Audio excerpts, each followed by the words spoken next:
El siguiente programa es apto para toda la familia. Puede contener escenas de sexo y violencia moderada. Se recomienda la compañía de un adulto responsable. Contiene subtítulos de apoyo.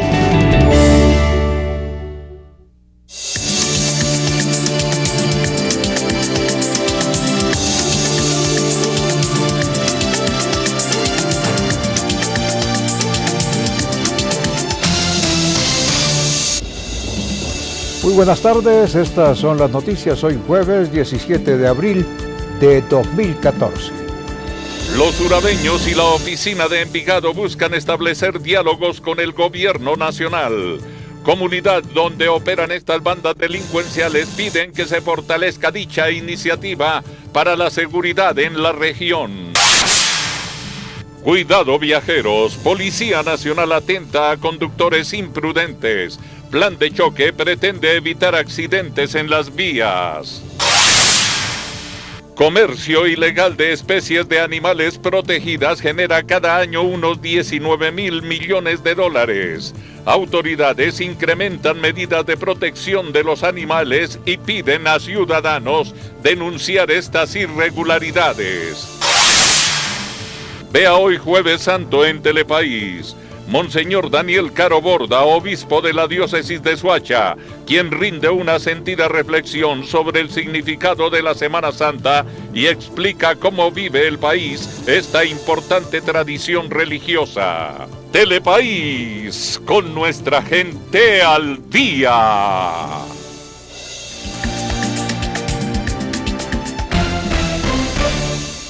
Telepaís informa.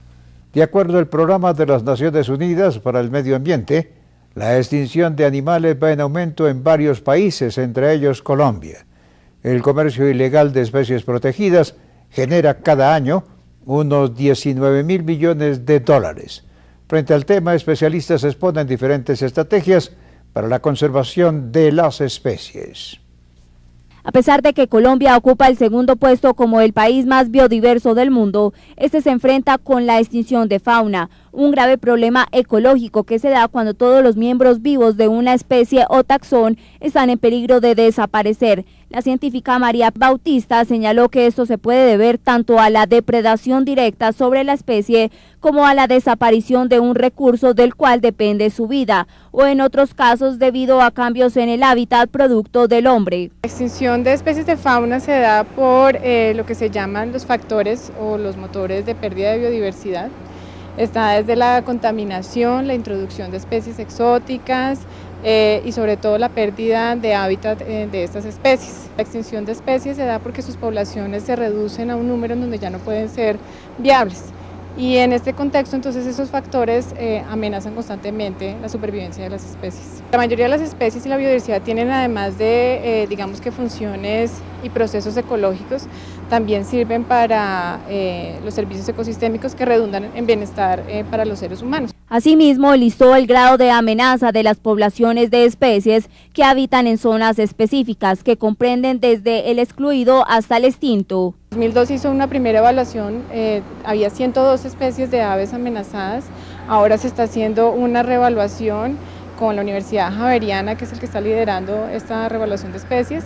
Se va a dividir en dos volúmenes, ahora se hizo la reevaluación de las especies de bosque húmedo de los Andes y del Pacífico, y más o menos hay unas 68 especies que tienen alguna categoría de amenaza y todavía faltan algunas por evaluar, porque un tema muy importante es que muchas de estas amenazas perduran y se incrementan. Entonces temas como minería o la expansión de la frontera agrícola y pecuaria son algunas de las causas que pueden tener la extinción de las especies. Unión Internacional para la Conservación de las Especies, la OICN, hay evaluaciones de aves, de mamíferos, de especies también marinas, de anfibios, de reptiles, de peces dulceacuícolas, que también se hizo una reevaluación liderada por el Instituto Humboldt, y también de invertebrados terrestres. Por otro lado, mencionó los estudios sobre la extinción de especies que incluyen aves, mamíferos, especies marinas, anfibios, reptiles, peces e invertebrados terrestres. Las especies amenazadas tienen tres categorías, las que están críticamente amenazadas, que son las que están más digamos que cercanas a su extinción, las que están en peligro y las vulnerables. Las especies que están críticamente amenazadas son las que tendrían una mayor probabilidad de extinguirse, y en ese sentido pues todos los grupos tienen un número pues determinado de especies. Algunas de las acciones que se realizan para evitar que una especie ingrese a la lista roja de especies amenazadas es evitar la deforestación de bosques, la delimitación de áreas protegidas y reservas naturales, evitar la contaminación de los recursos naturales, promover planes para la reproducción en cautiverio y prohibir la caza de animales. Esta última medida es muy importante, ya que la cacería ha puesto a muchas especies en peligro de desaparecer. La Policía Nacional, con cada una de sus dependencias, continúa en la verificación y control de los planes de seguridad para garantizar el normal desarrollo de la Semana Santa en todo el territorio nacional. Con el aumento de uniformados tanto en las zonas rurales como urbanas, el objetivo es que se viva esta época sin que se presente ninguna alteración del orden público. La terminal de transporte de Bogotá para estas vacaciones de Semana Santa proyecta la salida de 469.500 pasajeros en 39.300 vehículos para un incremento frente a la misma temporada del año anterior de 1% en vehículos y pasajeros, de los cuales 74.500 pasajeros lo harán desde la terminal del sur en 8.500 vehículos. En el tema de Semana Santa se va a reforzar, como se viene haciendo durante los diferentes años, en el sector de la terminal de transportes con diferentes especialidades de la policía, en donde vamos a tener un pie de fuerza considerable para el tema de la requisa, para el tema de la identificación de personas, igualmente para el tema del control de la salida de los vehículos, en donde deben llevar pues toda su documentación en regla, como es la guía de transporte, como es la revisión tecnomecánica. Para garantizar la tranquilidad a todas y todos los usuarios de las terminales de transporte de Bogotá, se ha dispuesto de un plan de seguridad, el cual estará apoyado por 250 efectivos de diferentes especialidades de la Policía Nacional, 151 vigilantes de seguridad privada. Asimismo, se contará con unidades antiexplosivos y se hará verificación de antecedentes judiciales por parte de la DIJÍN. LG convierte tu casa en un estadio. Por cada 200.000 pesos en compras de productos LG, participa en el sorteo de uno de los 8 super combos futboleros LG. Porque con LG todo es posible. Términos y condiciones en www.lg.com/co.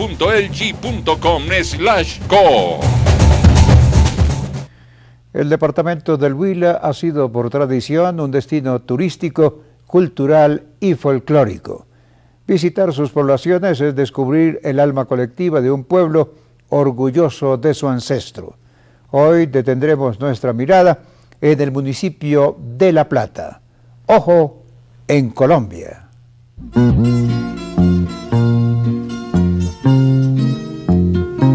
El municipio de La Plata es reconocido como el paraíso folclórico del departamento del Huila. Esto gracias al festival que se realiza anualmente en el mes de junio, sin olvidar su gran importancia como santuario religioso por la belleza arquitectónica de sus iglesias y por haber sido el lugar de nacimiento del sacerdote Pedro María Ramírez, el mártir de Armero. Disfrutar la riqueza arquitectónica de sus iglesias, casonas y haciendas ganaderas, observar las aves, extasiarse con el sonido de bosques y quebradas, y la posibilidad de conocer las raíces de este pueblo en los petroglifos dispersos por todo el territorio y en la estatuaria de Agua Bonita y Moscopán, facilitan la articulación de este destino a los complejos arqueológicos de San Agustín, Isnos y Tierra Adentro, como un paso obligado por la posibilidad de encontrar un elemento único en la arqueología suramericana, como es la bicéfala, y hacer una proyección de este destino como un producto complementario a los parques arqueológicos de la región. Y es que el municipio de La Plata cuenta con un potencial turístico, arqueológico y ecológico invaluable.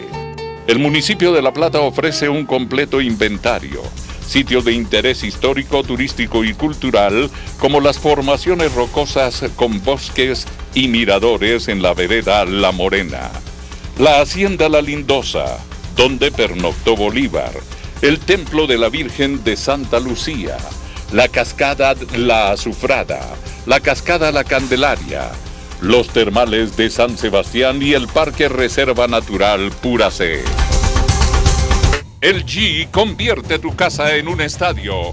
Por cada 200,000 pesos en compras de productos LG, participa en el sorteo de uno de los 8 super combos futboleros LG.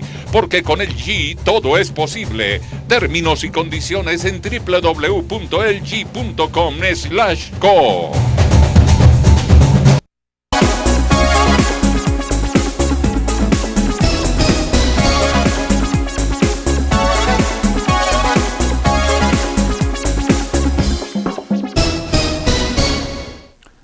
Nos acompaña este Jueves Santo en Telepaís Monseñor Daniel Caro Borda, obispo de la diócesis de Soacha y de Bosa, licenciado en Teología Bíblica en la Pontificia Universidad Gregoriana de Roma. Monseñor Caro, muy buenas tardes y bienvenido a Telepaís. Lo mismo le digo a usted, don Jorge. Monseñor, según la tradición cristiana, en un día como hoy se instituyó la Eucaristía y el sacramento del sacerdocio. Hablemos de las que sin duda son las máximas expresiones de la fe católica. Don Jorge, si queremos conocer a fondo lo que celebramos el Jueves Santo, nos toca mirar las lecturas que la Iglesia nos propone para el Jueves Santo. Tenemos 3 lecturas: una lectura del Éxodo, una lectura de San Pablo y el Santo Evangelio. Es la palabra de Dios la que nos indica la celebración principal que se hace del Jueves Santo. En el libro del Éxodo se nos narra la institución de la Pascua judía. Cuando los judíos cogieron un corderito, lo ofrecieron, lo inmolaron a Dios, después comieron su carne, y con la sangre untaron las puertas de sus casas para evitar la exterminación. Eso es la primera lectura, libro del Éxodo. Después, en la carta a los Corintios, San Pablo nos trae una cosa que es importantísima, don Jorge. San Pablo dice esto: he recibido una tradición. Esa carta a los Corintios fue escrita hacia el año 57, 60, después de Jesucristo. Es decir, en tiempo de San Pablo, las pequeñas comunidades que existían, las pequeñas eclesías que existían, ya tenían una tradición que venía desde el tiempo de Jesucristo, desde el tiempo de los primeros apóstoles. He recibido una tradición en la cual se dice que Jesús tomó un pan, lo partió, esto es mi cuerpo, y lo distribuyó. Y después tomó un cáliz, esta es mi sangre, y la dio de beber. Si unimos las dos cosas, la Pascua judía, que era la carne de un cordero y la sangre de un cordero, y tomamos la tradición de San Pablo, que es la carne de Jesucristo y la sangre de Jesucristo, se ve cómo nuestro Señor tomó la figura del cordero, carne y sangre, la asumió e hizo que su carne, como la del cordero, quedara en el pan y la sangre del cordero quedara en el vino. Entonces, por eso al Señor, a Jesucristo, se le dice Cordero de Dios. Aquí era carne y sangre, Jesús, carne y sangre. Jesús cambió el cordero por un rito de los más antiguos que había en Israel, un rito oferente que se llama el rito de Melquisedec. Y nos remontamos al tiempo abrahamítico, tiempo de Abraham, don Jorge. Nos cuenta, en el libro del Génesis, se nos dice que Abraham fue bendecido por un sacerdote, Melquisedec, rey de Salem, que ofreció pan y vino. Mire lo que hizo nuestro Señor.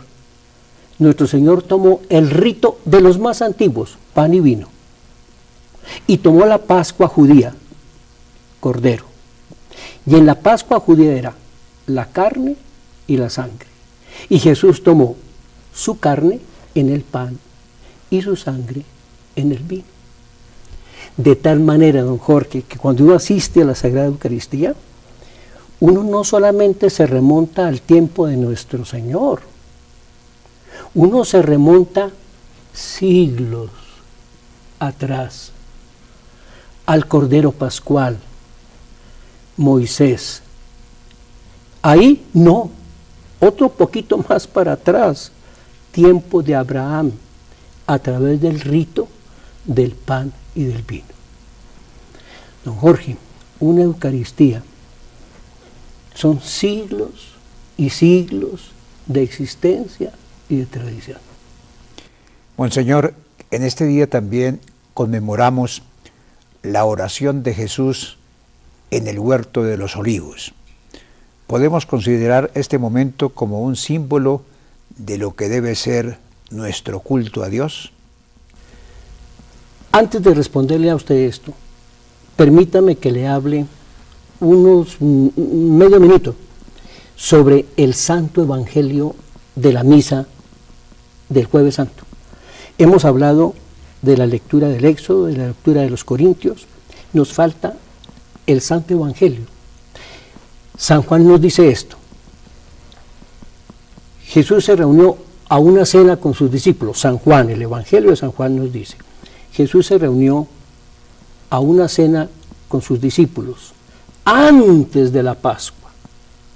Antes de la Pascua. ¿Qué hizo nuestro Señor? Y es lo que también conmemoramos el Jueves Santo, el lavatorio de los pies. ¿Qué hizo nuestro Señor? La cosa más sencilla, don Jorge. En ese tiempo no había automóviles, no había carros, y la gente caminaba, se movilizaba de un lugar a otro a pie. El caballo era para la gente muy rica, riquísima, porque el Imperio Romano había tomado los caballos, los soldados, se usaban para los soldados romanos, el ejército romano. Las personas muy pudientes tenían burritos. Los apóstoles caminaron a pie, se movilizaron a pie.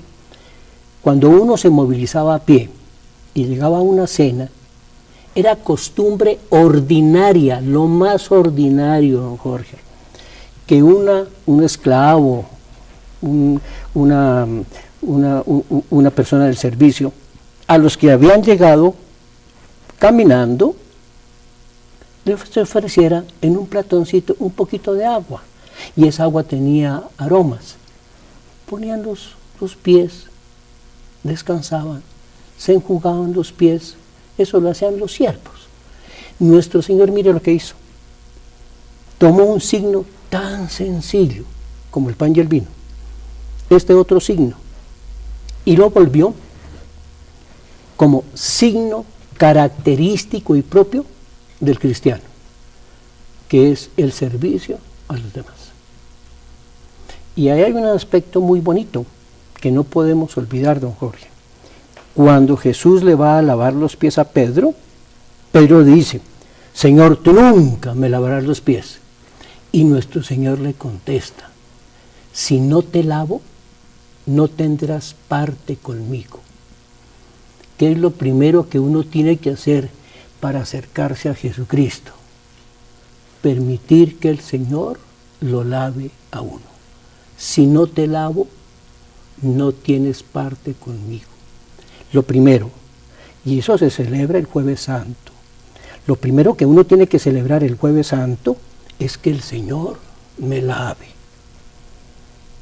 para tener parte con Él. Permitiéndole uno que el Señor le preste a uno su servicio, que es lavarnos nuestros pecados. Entonces sí, prestemos servicio a los demás. Y eso constituye al cristiano. Lo segundo, la oración en el huerto de los olivos. Don Jorge, la oración en el huerto de los olivos de nuestro Señor tiene una columna vertebral. Lo principal no es que los discípulos se quedaron dormidos. Pues sí, es una anécdota. No es que el Señor haya sudado gotas de sangre. Pues también es una nota especial. ¿Qué es lo especial? Que nuestro Señor hace su oración para que no se haga la voluntad de Él, sino la voluntad de Dios Padre. Esa es la oración del Señor. Y eso quedó consignado en el Padre Nuestro. Hágase tu voluntad. Nuestro Señor el Jueves Santo, ¿qué hizo? Repetir la oración que le había enseñado a sus discípulos. Y la oración del buen cristiano es eso: Señor, que se haga tu voluntad, en el cielo o en la tierra. ¿Cuál cree usted que es la diferencia más importante entre la Semana Santa de hoy y la de nuestra infancia? Sí, que ya hace bastantes años. Sí, sí. Mire, don Jorge, a mí me tocó como sacerdote celebrar la Semana Santa toda de día.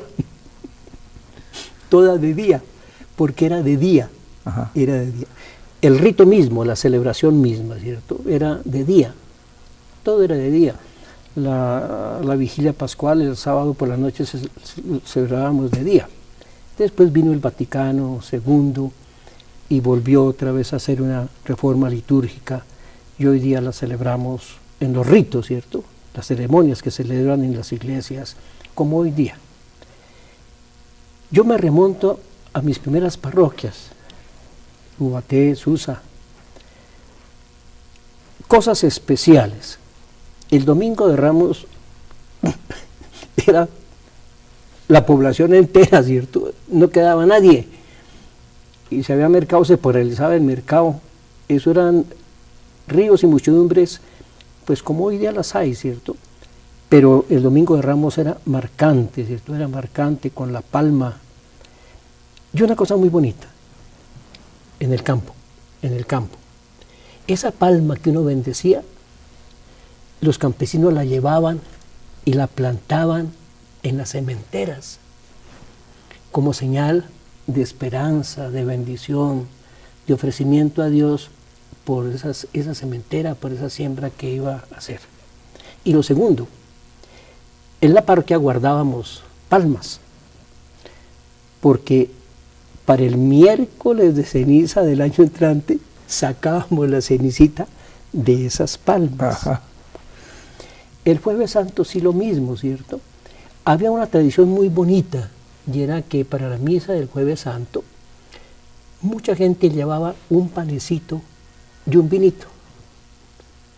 ¿No puedo decir la marca o sí puedo decir la marca aquí? Tranquilo, pues, señor. Sansón, sí. Sansón, la de los pueblos, llevaban panecitos, y uno en la celebración del Jueves Santo uno ofrecía pues la Santa Misa, ¿cierto? Y después bendecía uno, porque era el pan de la familia. Así como habían participado en la misa, el pan y vino de la misa, llevaban su panecito y su vinito para las familias. Eso ha disminuido bastante, esto ya no se tiene eso. Y el Viernes Santo, eso sí, todo el mundo de negro. En las tienditas se buscaba alguna emisora que decían música clásica, pero la música clásica era la que no se canta, ¿cierto? Pero bueno, música brillante. Y la gente era en silencio, se guardaba con traje negro. y existían las matracas. Yo digo matracas y hay sacerdotes neopresbíteros que llevan 2, 3 años de ordenado. ¿Las qué? Matracas. Y teníamos, días antes de la Semana Santa había que reparar las matracas, que eran grandísimas y eran de dar manivela. Y en las procesiones llevábamos las matracas de mano, muy sencillas, una tabla con unas argollas puestas y hacíamos sonar eso. El Viernes Santo era así.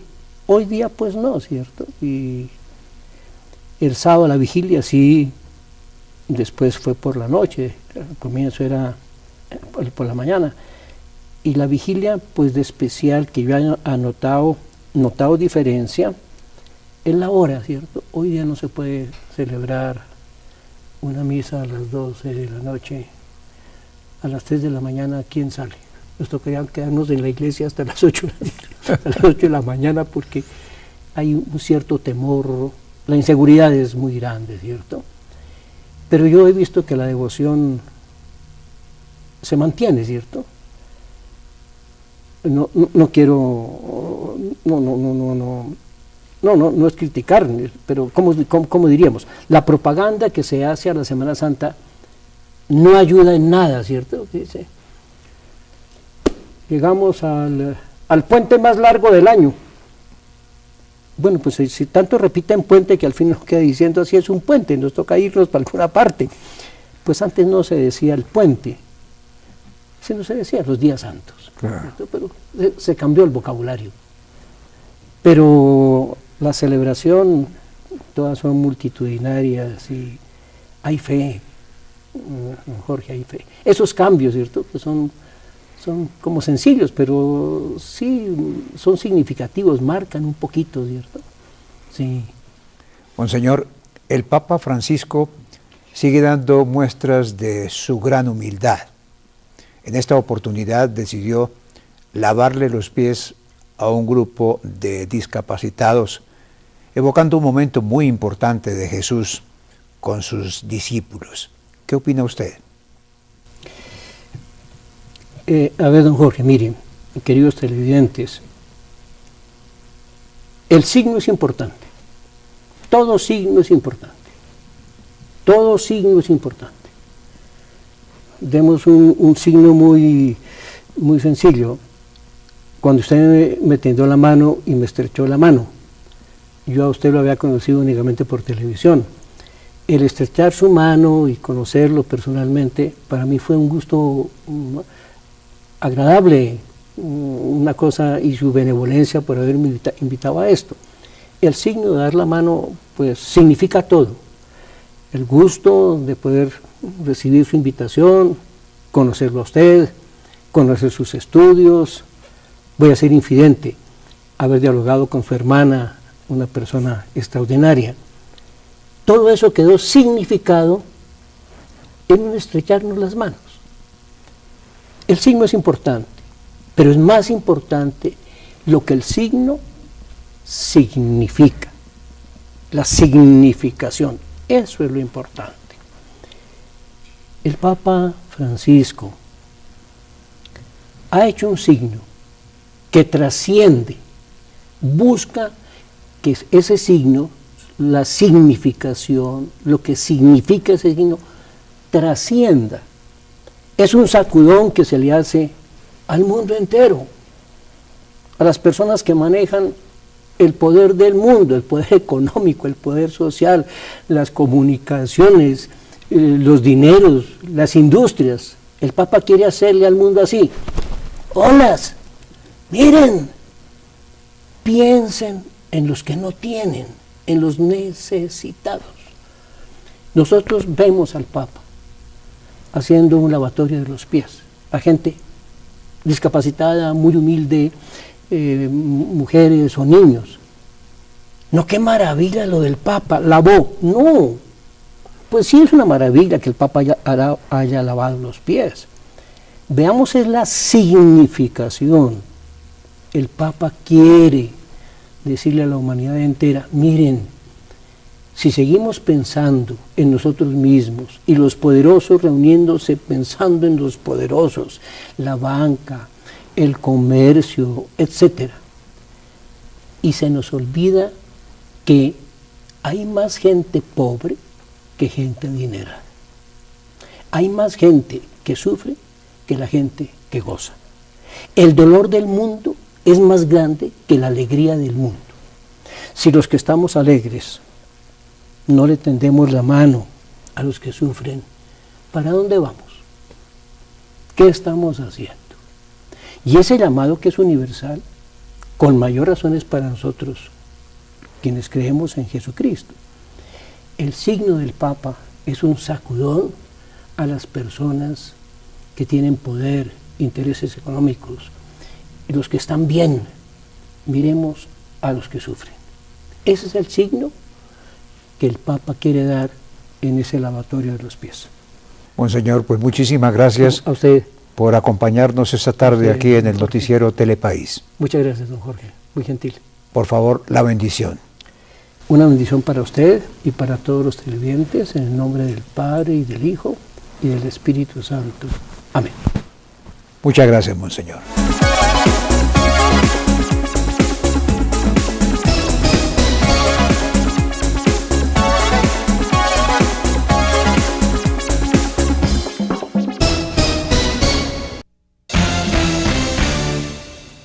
Telepaís está informando.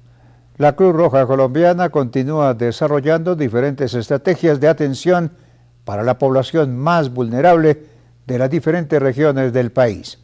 Brigadas de salud, asistencia social, jornadas de alimentación gratuita, entre otras, benefician a madres cabezas de hogar y habitantes de la calle, entre otras personas. Dando continuidad a su tarea de aliviar el sufrimiento humano en las poblaciones más vulnerables del país, la Cruz Roja Colombiana Seccional Cundinamarca y Bogotá inició su trabajo con los habitantes de la calle de Bogotá, quienes recibirán asistencia alimentaria. Se espera atender a 1.700 personas entre los 22 y 67 años de edad por día. Nosotros tenemos muchos albergues en la ciudad, no solamente estos operados en apoyo de la administración distrital, sino tenemos nuestros albergues que son operados de manera propia por la Cruz Roja, beneficiando absolutamente a todas las comunidades que lo necesiten. Incluso tenemos personas desplazadas, víctimas de la violencia, con ellos también trabajamos. El primero se llama Centro de Acogida Día y Noche, en donde el habitante de calle puede pasar la noche y en el que se le brindará un refrigerio a la madrugada, un desayuno, unas 11 en la mañana, un almuerzo, otras 11 en la tarde y una cena. El otro es un centro de autocuidado y abre sus puertas solamente en el día. Allí se le dará una merienda, un almuerzo, una cena generosa y un refrigerio. Y estas fueron las noticias en Telepaís. La cita es mañana aquí por el Canal 1. Y recuerde, mi gente de Colombia, que somos un país echado pa'lante. Muy buenas tardes y hasta mañana.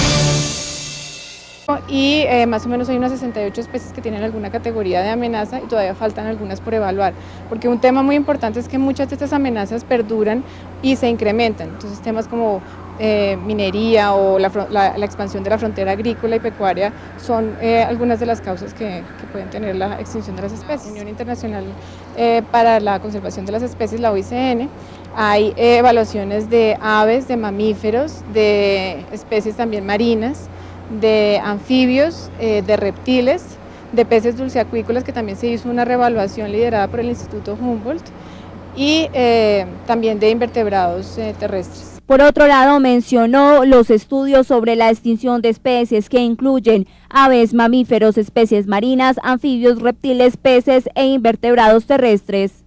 Las especies amenazadas tienen 3 categorías, las que están críticamente amenazadas, que son las que están más digamos que cercanas a su extinción, las de la contaminación, la introducción de especies exóticas y sobre todo la pérdida de hábitat de estas especies. La extinción de especies se da porque sus poblaciones se reducen a un número en donde ya no pueden ser viables.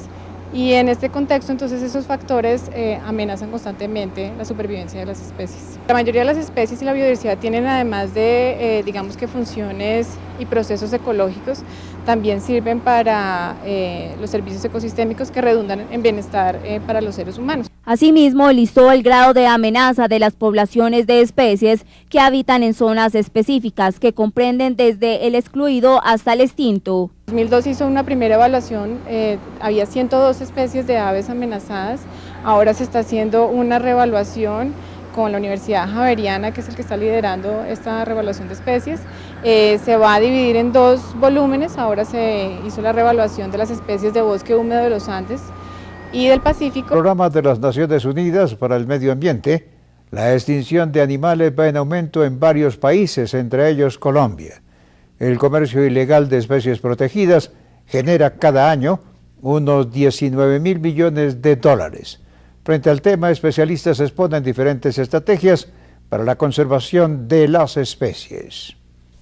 A pesar de que Colombia ocupa el segundo puesto como el país más biodiverso del mundo, este se enfrenta con la extinción de fauna, un grave problema ecológico que se da cuando todos los miembros vivos de una especie o taxón están en peligro de desaparecer. La científica María Bautista señaló que esto se puede deber tanto a la depredación directa sobre la especie como a la desaparición de un recurso del cual depende su vida, o en otros casos debido a cambios en el hábitat producto del hombre. La extinción de especies de fauna se da por lo que se llaman los factores o los motores de pérdida de biodiversidad.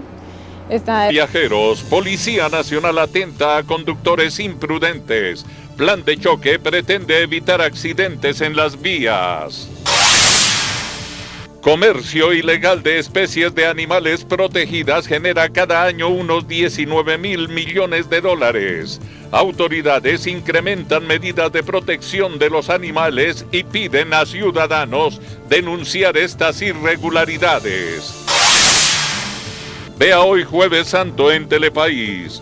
Monseñor Daniel Caro Borda, obispo de la diócesis de Soacha, quien rinde una sentida reflexión sobre el significado de la Semana Santa y explica cómo vive el país esta importante tradición religiosa. Telepaís, con nuestra gente al día.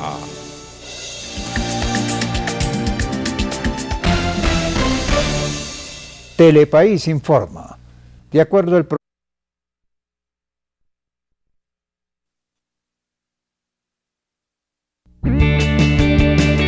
El siguiente programa es apto para toda la familia. Puede contener escenas de sexo y violencia moderada. Se recomienda la compañía de un adulto responsable. Contiene subtítulos de apoyo.